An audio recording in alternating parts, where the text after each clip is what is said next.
Mwakinyo namba moja kusema. Anapiga ngumi nzito na ana akili na hasa, lakini sasa alipokuja kucheza tena juzi kwa sababu ya muda mrefu na nilikuwa na KO 25. Kwa hiyo mtoto wa nyoka ni nyoka ambaye ni Amiri Matumla, au bado hajafikia kwenye level ambayo wewe ulikuwa nayo kama Rashid Matumla? Unajua yule kuna kipindi alinifurahisha. Kuna chochote ambacho unatamani kumwona kijana wako Amiri Matumla anapata funzo kwa kupitia hasa katika lile jambo jema ambalo analifanya Mwakinyo? Ajifunze kitu gani? Tushakwazana na mpaka leo alishasema mimi siwezi kuongea naye yule mpaka na kufa, si mpaka naachana na ngumu. Hawezi kuongea na mimi. Hasa ni Mwakinyo. Kwa hiyo mimi naona wao acha tu tuliache tu. Bwana, karibu sana. Hii ni Like Media na tuko hapa kwa ajili ya kupiga story na bondia legend wa ngumi za kulipwa hapa Tanzania. Ndio mnafahamu Rashid Matumla, Snake Boy. Niko naye hapa kuweza kuzungumza naye kuhusiana na mambo kadha wa kadha ambayo pengine mlikuwa hamyafahamu. Ni moja kati ya mabondia wenye historia kubwa sana kwenye ngumi za kulipwa, na ukizungumzia icon wa ngumi za kulipwa Tanzania basi kwa maana ya Rashid Matumla ni mmoja kati ya mabondia ambao wanatakiwa kupewa heshima kubwa sana na kuifanya boxing kuwepo hapa ilipo. Na ukizungumzia boxing ya Tanzania basi kwa maana ya Rashid Matumla lazima akae mbele ya bango kubwa kabisa ambalo kwa yale ambayo ameyafanya kwenye boxing. Lakini kikubwa sana ni kuzungumzia kuhusiana kwa uchache sana kuhusiana na historia yake kidogo, lakini ana kijana wake Amiri Matumla ambaye kwa sasa amekuwa akifanya vizuri sana mpaka juzi kati hivi kwenye pambano lile ambalo Mwakinyo alikuwepo na pia kijana wake alikuwepo kwenye tukio hilo. Sasa niko naye hapa exclusive kabisa kuweza kuzungumza naye kuhusiana na matukio mbalimbali na boxing ilipo sasa hivi, hasa kimwangalia kijana wake na mambo kama hayo. Karibu sana Rashid Matumla, karibu sana. Nashukuru sana, asante sana.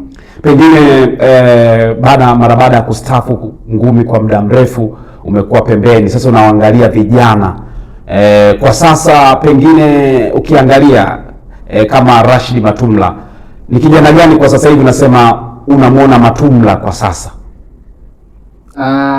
Wapo vijana, lakini sasa hivi kwa sababu unajua msingi wetu tunaopoteza katika ngumi za amateur. Sijaona na sijaalikwa sana kwenye mambo ya amateur.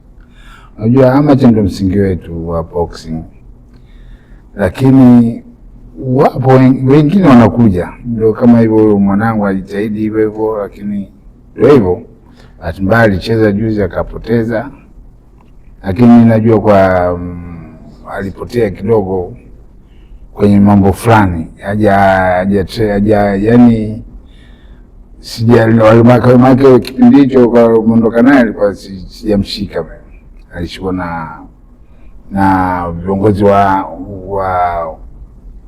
mafia. Okay. Hakuwa chini ya uongozi wako, maanake ulikuwa umfundishi wewe? Yeah, of course nilikuwa na nishaongea na mafia kwa sababu huyu mtoto ulimchukua kupitia kwenye mikono yangu. Sasa kama umechukua mikono yangu basi amezoea zile techniques zangu nazompa na mazoezi yangu nazompa, utembeaji, movement, kupiga ngumi, mikono inatoka. Lakini siku ile nakuta mikono kidogo alikuwa stiff, kusema kweli alikuwa stiff, japo ndio aliingia kwa furaha. Wakati ameingia pale kwenye ule mchezo alinipa nguvu kidogo, aliingia kwa furaha, alikuwa yani hakuingia kule kuogopa kuwa na wasiwasi. Aliingia kama mtu ambaye ashacheza ngumi za kimataifa, ashatoka nje. Ile ndio kitu kilinifurahisha.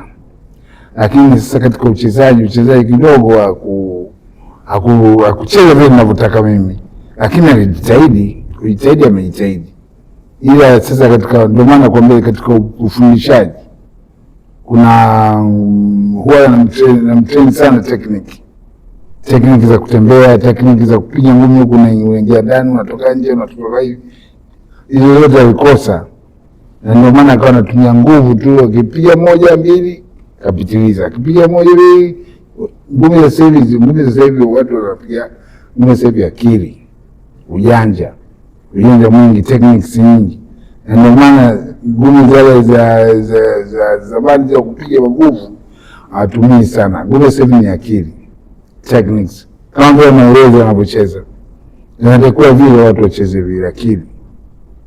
Kwa hiyo mpaka sasa hivi tukizungumza ni kwamba bado yule Snake Boy ambaye tunamfahamu, kwa sababu tunajua kwamba kuna msemo unasema mtoto wa nyoka ni nyoka. Tulijua nyoka aliyezaliwa ni Amiri sasa hivi ambaye ni Matumla ambaye alikuwa anaitwa Snake Boy. Kwa hiyo mtoto wa nyoka ni nyoka ambaye ni Amiri Matumla, au bado hajafikia kwenye level ambayo wewe ulikuwa nayo kama Rashid Matumla? Unajua yule, kuna kipindi alinifurahisha, kuna mapambano fulani kama wawili alicheza Mbagala huku Zakie pale, alicheza alinifurahisha, ila atanga alipokwenda kule kidogo kabadilika, anakuwa ni flat foot, yani hatembei, hamfuati mtu kwa kumdanganya kufanya nini. Unajua ngumi ni ujanja, ngumi udanganya, mdanganye ili umpate, mdanganye mtu ili umpate, ndio ngumi zinatakiwa sasa hivi. Lakini kama unakwenda tu straight, unataka kumpiga mtu, unataka unaonesha kabisa unataka kupiga, huwezi kumpata mtu. Na watu wa nje mara nyingi wajanja, wenzetu kwa nasoma, wenzetu ngumi sasa hivi zimekuwa kama nani hivi, boxing kwa yani kama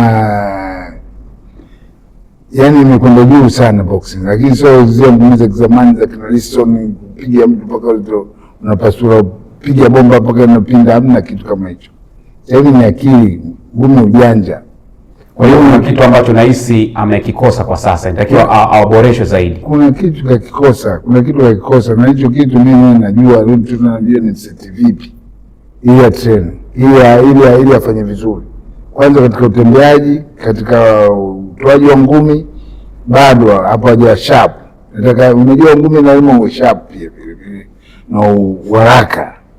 Kwa kocha ambaye anamfundisha, pengine hauna mawasiliano moja kwa moja na kumwambia, manake wewe ni bondia unajua, pengine ungemshauri? Unajua siku zote kama unakwenda kwa kocha amepewa majukumu, alafu leo unakwenda unasema, unaingia pale unasema hivi, na kwa eleti yani eleti nani, picha nzuri, huwezi kuingilia katika ufundishaji wa wenzako, unaingia afadhali na bwana uongee bwana hivi. Sasa hivi bwana umekaa pembeni hapa, lakini wewe unatakiwa uwepo hapa na wewe, unaona bwana.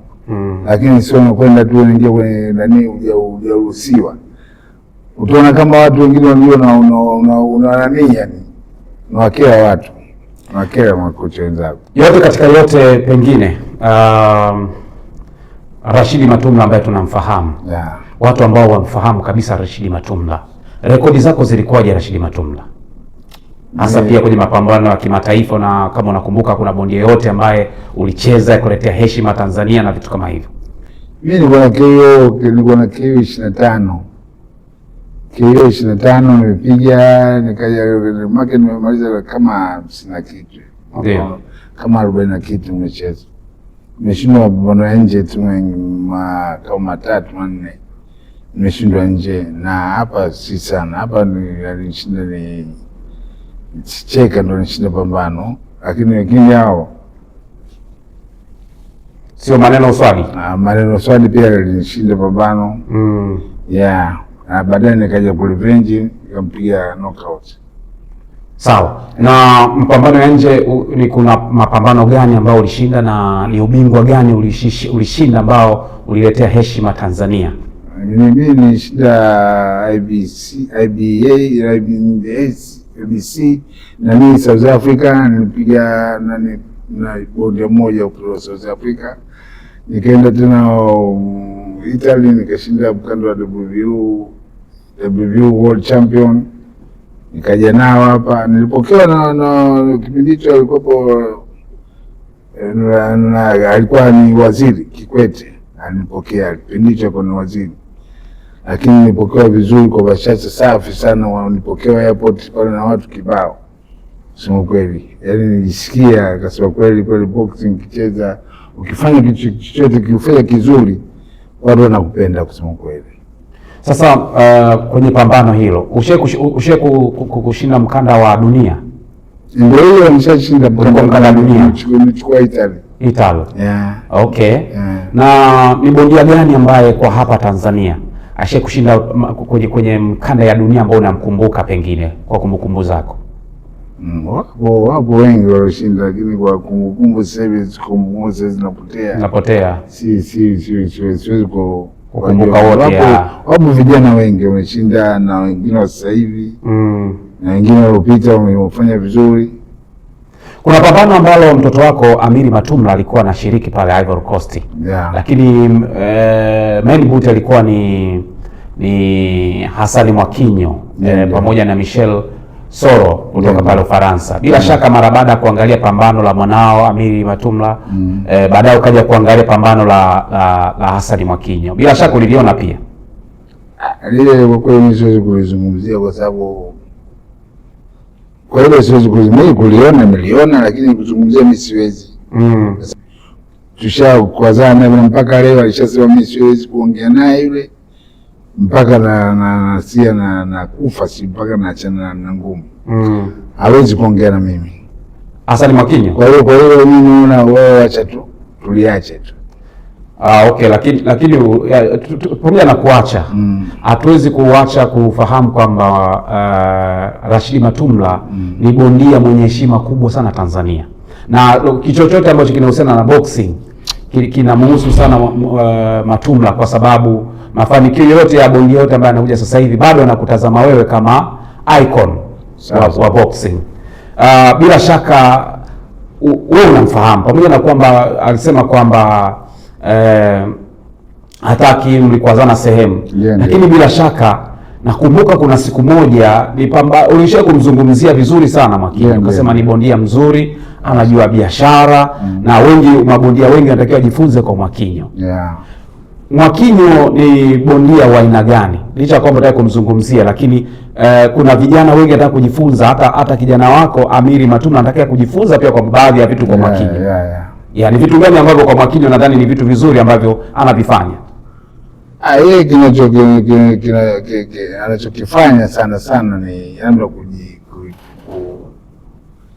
yaani kuangalia kwamba kujipromote tasnia yake, ili ataki kushindwa, na pia anataka ashinde, labda aje apate mafao mazuri, lakini katika boxing kwa hiyo utakuwa unakosea, kwa sababu kwanza una delay. Kwa mfano Sumana juzi alipokuwa kucheza akacheza tofauti na alipocheza ile Uingereza, ile na Arlington tofauti. Sasa kwa sababu ukikaa sana kwa muda, unajua ukiwa unakataa, unapanga, unataka hiki mpaka unachokitaka wewe, muda unakwenda na maisha yanazidi kusonga mbele. Muda miaka kusubiri wewe, miaka inazidi kukua, unazidi sasa ile kidogo inakuwa inamchelewesha kusema kweli, inamchelewesha. Ndio maana hata siku ile nilipomwona ndio kacheza, lakini alikuwa haiko strong kama kipindi kile alipokwenda kudefend, alipokwenda kutetea, alipokwenda kuchallenge ule mkanda Uingereza, tofauti na alipocheza hii juzi. Okay. Hii juzi alicheza kidogo nani yake hakuwa na speed, hakuwa na hakuwa na sio yule ambaye kama anamfahamu. Angekuwa angecheza kama kipindi kile alipokwenda kucheza jihad kama ile fight alicheza Uingereza, hata mimi nilisema ni Mwakinyo namba moja kusema. Anapiga mwili mzito na ana akili na hasa, lakini sasa alipokuja kucheza tena juzi, kwa sababu ya muda mrefu na ukikaa una lose. Alijitetea kwenye kipindi cha Miladi Hayo, aliojiwa akasema kwamba hakuwa sawa. Uzuri wake wewe pia na kijana wako walikuwepo kwenye hilo tukio. Akisema kwamba kuna madawa ambao waliwekewa, na ukiangalia kweli jinsi alivyokuwa anatoa ngumi unaona kabisa hakuwa sawa, kama ambavyo mwenyewe unakiri. Amiri alikuhadithia kilichotokea kule, pengine kidogo Amiri ama kitu hicho alijisajiniambia kwamba hali ya hewa ilikuwa safi na alikwenda kule weight kupoa, Aniambia weight yake ilikuwa safi kupima, kwa sababu kama mtu anakwenda kule weight kidogo na kwenda msumbua au anakimbia sana, alifanya mazoezi tena pale baadaye alipofika.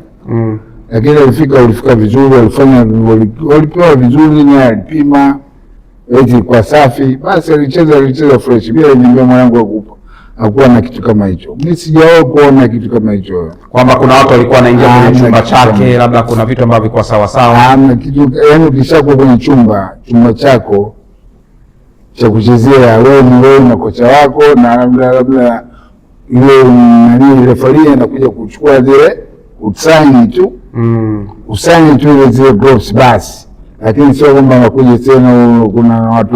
Kwa maana mimi nazungumzia hotelini. Hotelini kuna kipindi ambacho Amiri aliwakuta watu wanataka kuingia kwenye chumba chake na hiyo alizungumzia Mwakinyo. Amiri hajakwambia chochote kuhusiana na hilo tukio? Aiambia wale labda unajua kule asubuhi lazima waje watu wakutarishe tena vitanda, wasafanye usafi, ile ipo lazima watu waje kufanya usafi, sio eti kwa sababu mwingia wewe ndio wasifanye usafi.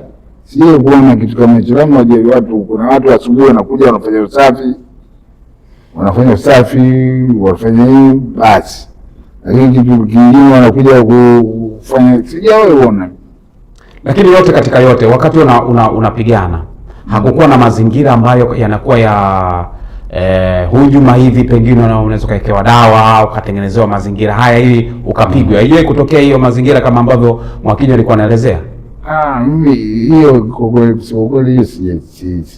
siwezi jua kama hujuma yote ambayo isha kutokea kwako. Mimi kwangu sijapata hujuma yote. Kila mtu anapoona kuwa na kocha wako unakuwa na nani, basi ya chumba cha kuchezea ushakuwa na kocha wako, ushakuwa na labda kuna wachezaji wengine. Kama kuna wachezaji wengine ambao wanajiandaa nao wanakucheza, lazima wawepo.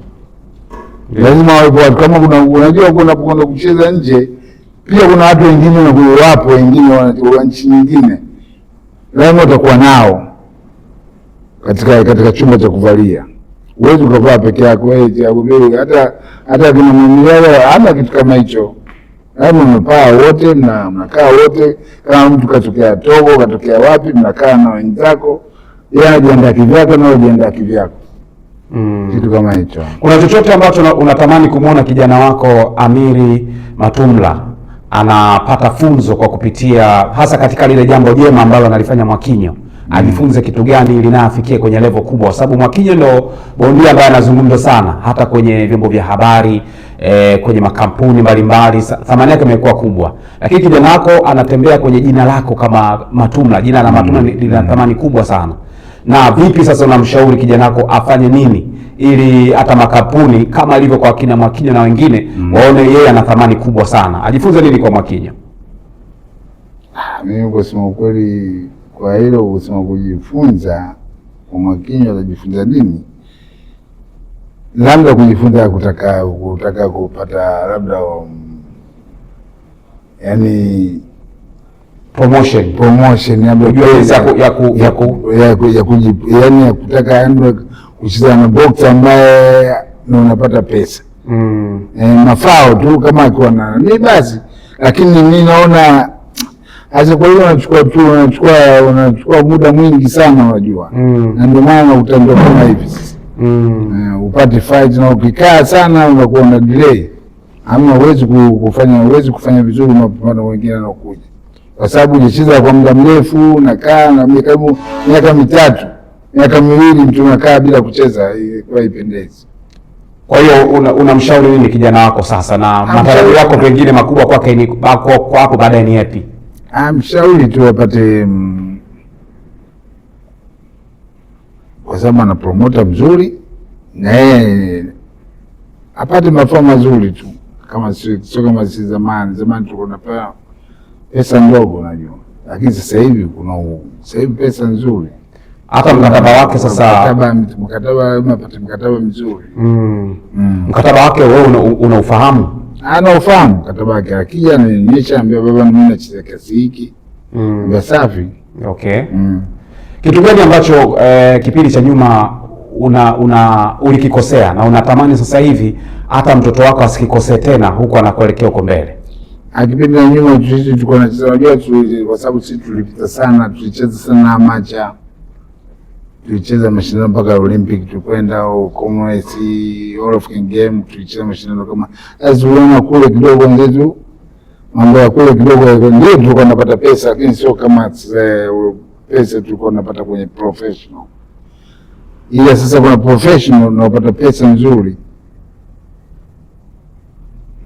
anapata pesa nzuri sasa hivi. Yote katika yote, una kitu gani cha kuzungumza kuhusiana na boxing? Pengine kitu ambacho mimi sijakuuliza chochote. Kitu cha kuongea ni kwamba mikataba, boxer waangalie mkataba wanaopata, sababu tulikumbushwa kidogo na ugenzi wa michezo tulikumbushwa mikataba ni muhimu sana kuangalia. Mikataba unakwenda kuchezea kiasi gani unapokwenda kucheza nje, au yani chochote kinachonalema mkataba, unaujua mkataba wako unapata kiasi gani, kwa sababu sio mradi unakwenda kucheza tu mimi napata kiasi fulani, unaambiwa tu mimi napata, unakwenda kucheza inakuwa tofauti. Lakini sasa hivi sasa vijana wanapata pesa, na makini namba moja kusema anapiga ngumi nzito na ana akili na lakini sasa alipokuja kucheza tena juzi, kwa sababu ya muda mrefu na ukipigwa na KO, nilikuwa na KO 25. Kwa hiyo mtoto wa nyoka ni nyoka ambaye ni Amiri Matumla, au bado hajafikia kwenye level ambayo wewe ulikuwa nayo kama Rashid Matumla? Unajua yule, kuna kipindi alinifurahisha. Kuna chochote ambacho unatamani kumwona kijana wako Amiri Matumla anapata funzo kwa kupitia, hasa katika lile jambo jema ambalo analifanya Mwakinyo? Ajifunze kitu gani? Tushakwazana yule mpaka leo alishasema mimi siwezi kuongea naye yule mpaka na kufa, si mpaka naachana na ngumu. Hawezi kuongea na mimi. Hassan Mwakinyo. Kwa hiyo mimi naona wewe acha tu, tuliache tu. Bwana, karibu sana. Hii ni Like Media na tupo hapa kwa ajili ya kupiga story na bondia legend wa ngumi za kulipwa hapa Tanzania.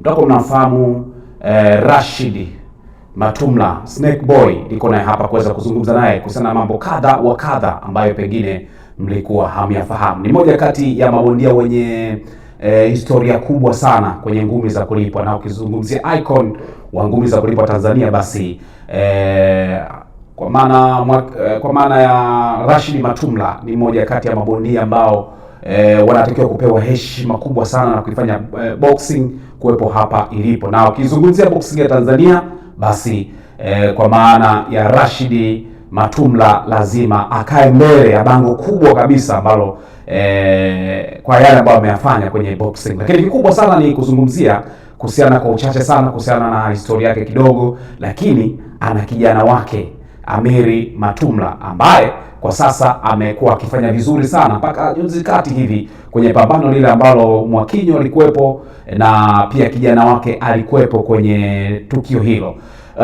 Sasa nipo naye hapa exclusive kabisa kuweza kuzungumza naye kuhusiana na matukio mbalimbali na boxing ilipo sasa hivi, hasa kimwangalia kijana wake na mambo kama hayo. Karibu sana Rashid Matumla, karibu sana. Nashukuru sana, asante sana. Pengine mara baada ya kustaafu ngumi kwa muda mrefu umekuwa pembeni, sasa unaangalia vijana kwa sasa, pengine ukiangalia kama Rashid Matumla, ni kijana gani kwa sasa hivi unasema unamwona Matumla kwa sasa? Wapo vijana, lakini sasa hivi kwa sababu unajua msingi wetu tumeupoteza katika ngumi za amateur. Sijaona na sijaalikwa sana kwenye mambo ya amateur.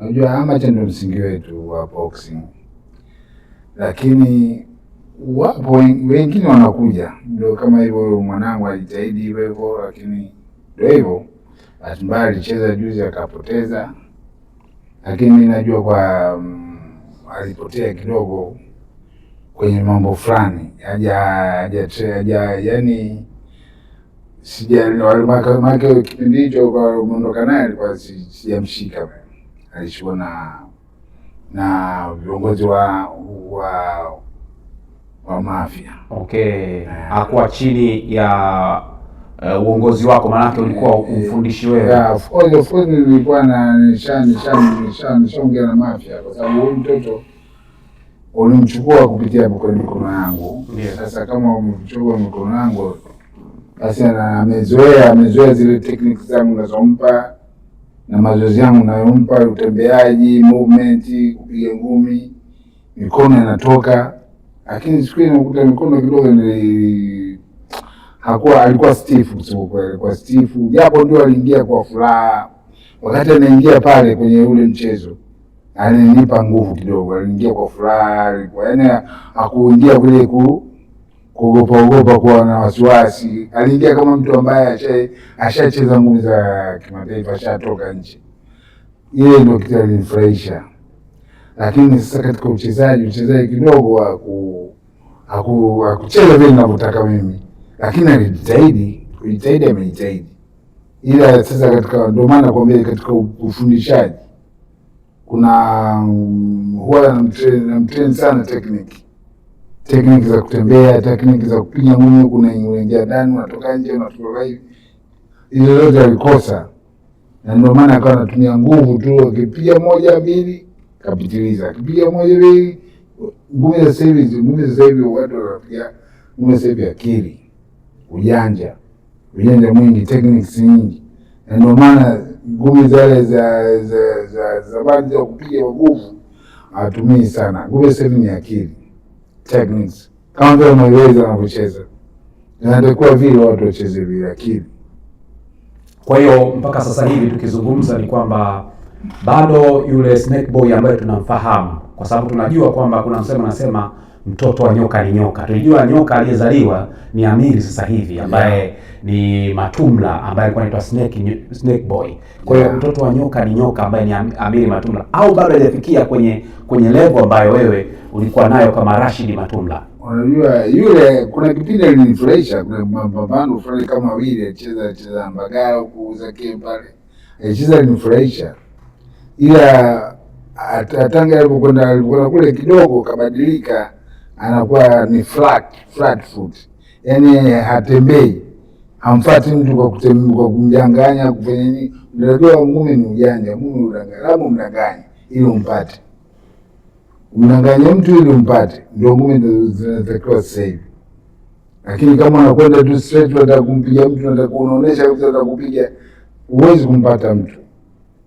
Na watu wa nje mara nyingi wajanja, wenzetu kwa nasoma, wenzetu ngumi sasa hivi zimekuwa kama nani hivi, boxing kwa yani kama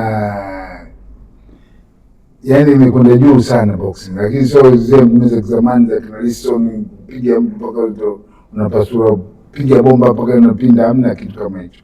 Sasa hivi ni akili, ngumi ujanja. Kwa hiyo kuna kitu ambacho nahisi amekikosa kwa sasa, inatakiwa aoboreshe zaidi. Kuna kitu kakikosa, na hicho kitu mimi najua tunajua ni set vipi ili atrain, ili afanye vizuri. Kwanza katika utembeaji, katika utoaji wa ngumi, bado hapo hajawa sharp. Nataka, unajua ngumi lazima uwe sharp pia na haraka. Kwa kocha ambaye anamfundisha pengine hauna mawasiliano moja kwa moja na kumwambia, maana yake wewe ni bondia unajua, pengine ungemshauri. Unajua siku zote kama unakwenda kwa kocha amepewa majukumu, alafu leo unakwenda unasema unaingia pale unasema hivi na kwa ilete yani ilete nani? Picha nzuri. Huwezi kuingilia katika ufundishaji wa wenzako, unaingia. Afadhali nao bwana waambie bwana hivi. Sasa hivi bwana unakaa pembeni pale chini na wewe unatakiwa uwepo hapa na wewe. Unaona bwana. Lakini sio unakwenda tu unaingia kwenye nani hujaruhusiwa. Utaona kama watu wengine wanajua una nani yani. Unawakera watu.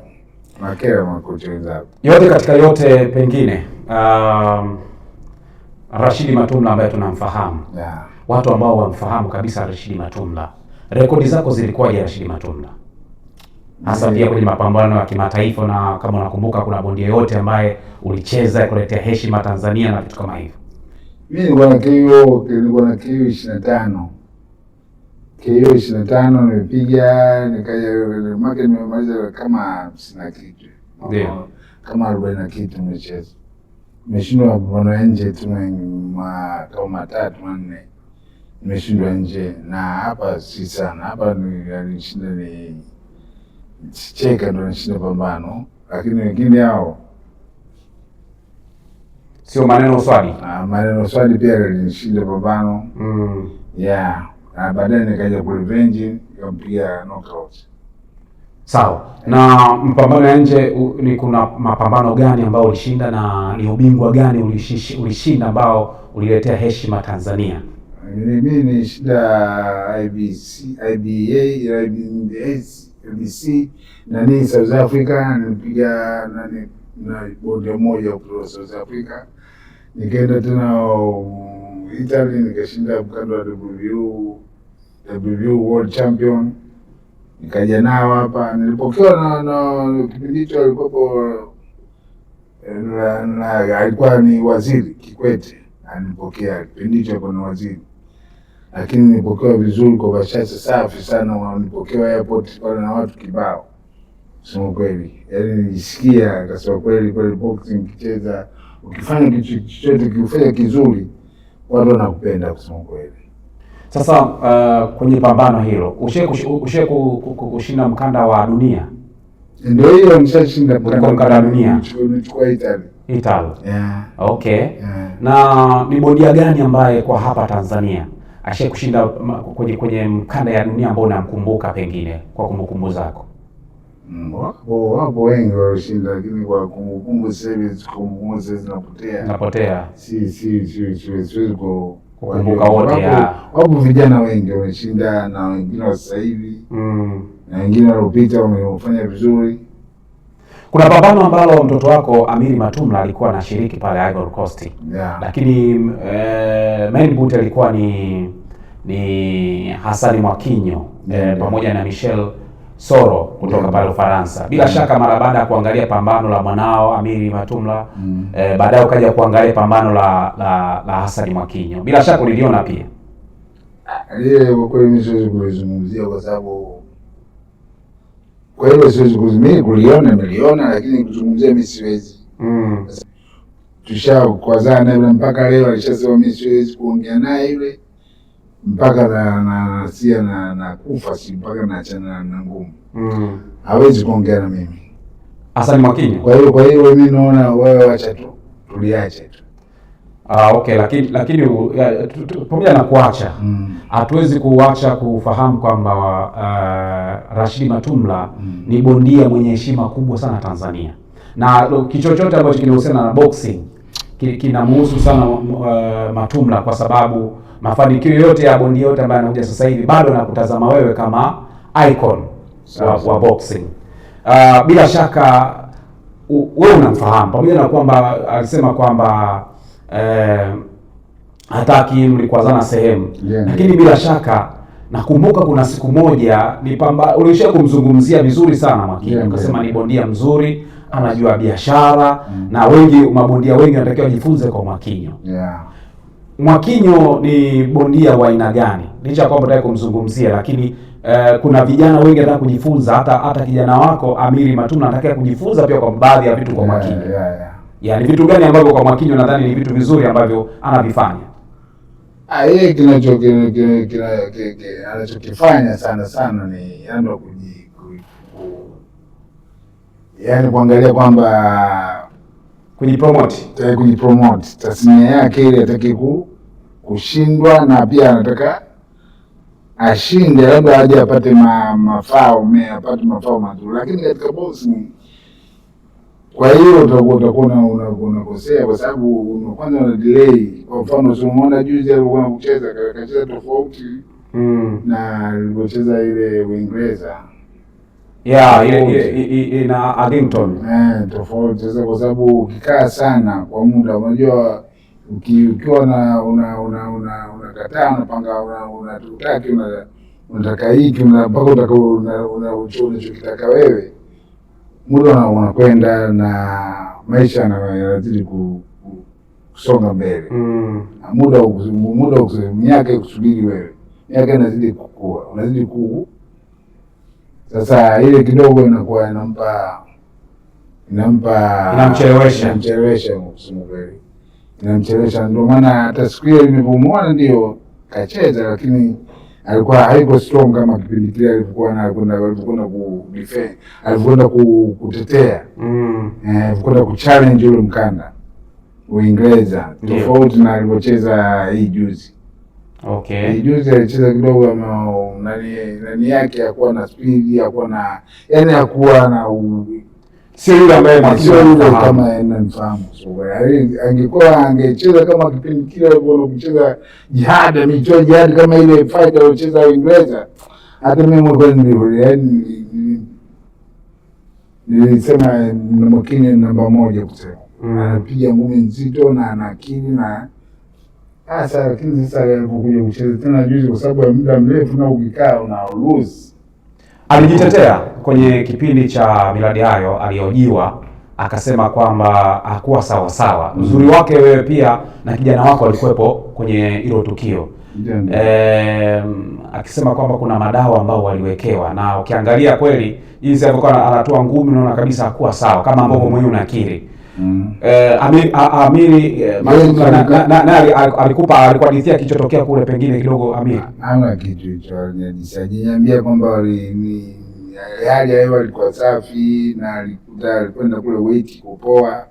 Aliniambia weight yake ilikuwa safi alipopima, kwa sababu kama mtu anakwenda kule weight kidogo inakuwa inamsumbua au anakimbia sana, alifanya mazoezi tena pale baadaye alipofika. Lakini walifika vizuri, walipewa vizuri na alipima weight ilikuwa safi, basi alicheza fresh. Bila jibe mwanangu hakuwa na kitu kama hicho. Mimi sijawahi kuona kitu kama hicho, kwamba kuna watu walikuwa wanaingia kwenye chumba chake, labda kuna vitu ambavyo vilikuwa sawa sawa. Hamna kitu, yaani ukishakuwa kwenye chumba chako cha kuchezea, wewe na kocha wako na labda ile referee anakuja kuchukua zile usaini tu ile zile gloves basi, lakini sio kwamba wakuja tena kuna watu kwa maana mimi nazungumzia hotelini. Kuna hotelini, kuna kipindi ambacho Amiri aliwakuta watu wanataka kuingia kwenye chumba chake na hiyo alizungumzia Mwakinyo. Amiri hajakwambia chochote kuhusiana na hilo tukio? Haiambia, wale labda unajua kule asubuhi lazima waje watu wakutarishe tena vitanda, wasafanye usafi, ile ipo lazima watu waje kufanya usafi, sio eti kwa sababu mwingia wewe ndio wasifanye usafi. Sije kuona kitu kama hicho. Kama kuna watu asubuhi wanakuja wanafanya usafi, wanafanya nini basi, lakini kitu kingine wanakuja kufanya sijawahi kuona. Lakini yote katika yote, wakati unapigana hakukuwa na mazingira ambayo yanakuwa ya hujuma hivi, pengine unaweza kuwekewa dawa ukatengenezewa mazingira haya ili ukapigwa? Haijawahi kutokea hiyo mazingira kama ambavyo Mwakinyo alikuwa anaelezea? Mimi hiyo kwa kweli siwezi jua kama hujuma yote ambayo kutokea kwako. Mimi kwangu sijapata hujuma yote. Kila mtu anakuwa na kocha wako, anakuwa na nini basi. Chumba cha kuchezea ushakuwa na kocha wako, ushakuwa na labda kuna wachezaji wengine. Kama kuna wachezaji wengine ambao wanajiandaa nao kwenda kucheza, lazima wawepo. Kama unajua kuna kucheza nje, pia kuna watu wengine wapo, wengine wa nchi nyingine, lazima utakuwa nao katika chumba cha kuvalia. Huwezi ukavaa peke yako hata kina mwambia hana kitu kama hicho. Lazima mnapaa wote, mnakaa wote. Kama mtu katokea Togo, katokea wapi, mnakaa na wenzako, yeye ajiandaa kivyako na ajiandaa kivyako. Kitu kama hicho. Kuna chochote ambacho unatamani kumuona kijana wako Amiri Matumla anapata funzo kwa kupitia, hasa katika lile jambo jema ambalo analifanya Mwakinyo? Ajifunze kitu gani ili na afikie kwenye level kubwa? Sababu Mwakinyo ndo bondia ambaye anazungumzwa sana hata kwenye vyombo vya habari, kwenye makampuni mbalimbali, thamani yake imekuwa kubwa. Lakini kijana wako anatembea kwenye jina lako kama Matumla. Jina la Matumla lina thamani kubwa sana. Na vipi sasa unamshauri kijana wako afanye nini ili hata makampuni kama alivyo kwa kina Mwakinyo na wengine waone yeye ana thamani kubwa sana? Ajifunze nini kwa Mwakinyo? Mimi kusema kweli, kwa hilo kusema kujifunza kwa Mwakinyo, atajifunza nini? labda kujifunza kutaka kupata labda yani promotion ya kutaka kucheza na box ambaye unapata pesa mafao tu kama akiwa na ni basi, lakini mimi naona hasa. Kwa hiyo unachukua muda mwingi sana unajua, na ndio maana utaenda kama hivi upate fight, na ukikaa sana unakuwa una delay, hamna uwezo kufanya vizuri mapambano wengine wanakuja, kwa sababu unacheza kwa muda mrefu, nakaa na miaka mitatu miaka miwili mtu anakaa bila kucheza, kwa ipendezi. Kwa hiyo unamshauri nini kijana wako sasa, na matarajio yako pengine makubwa kwake ni kwa hapo baadaye ni yapi? Mshauri tu apate, kwa sababu ana promota mzuri na yeye apate mafao mazuri tu, kama sio kama si zamani tulikuwa tunapewa pesa ndogo unajua, lakini sasa hivi pesa nzuri. Hata mkataba wake sasa, mkataba mzuri. Mkataba wake wewe unaufahamu? Anaofahamu mkataba wake, akija ananionyesha, ambia baba mimi nacheza kiasi hiki, safi. Okay. Kitu gani ambacho kipindi cha nyuma ulikikosea na unatamani sasa hivi hata mtoto wako asikikosee tena huko anakuelekea huko mbele? Kipindi cha nyuma tulikuwa tunacheza, kwa sababu sisi tulipita sana, tulicheza sana amacha, tulicheza mashindano mpaka Olympic, tulikwenda Commonwealth, All African Game, tulicheza mashindano kama sasa. Tuliona kule kidogo wenzetu, mambo ya kule kidogo ndio tulikuwa tunapata pesa, lakini sio kama pesa tulikuwa tunapata kwenye professional. Ila sasa kuna professional unapata pesa nzuri, unapata pesa nzuri sasa hivi. Yote katika yote, una kitu gani cha kuzungumza kuhusiana na boxing? Pengine kitu ambacho mimi sijakuuliza chochote. Kitu cha kuongea ni kwamba mikataba, boxer waangalie mkataba wanaopata, sababu tulikumbushwa kidogo na ujenzi wa mchezo. Tulikumbushwa mikataba ni muhimu sana kuangalia mikataba, unakwenda kuchezea kiasi gani unapokwenda kucheza nje, au yani chochote kinacholaima mkataba, unaujua mkataba wako unapata kiasi gani, kwa sababu sio mradi unakwenda kucheza tu mimi napata kiasi fulani, unaambiwa tu napata unakwenda kucheza, inakuwa tofauti. Lakini sasa hivi sasa hivi vijana wanapata pesa.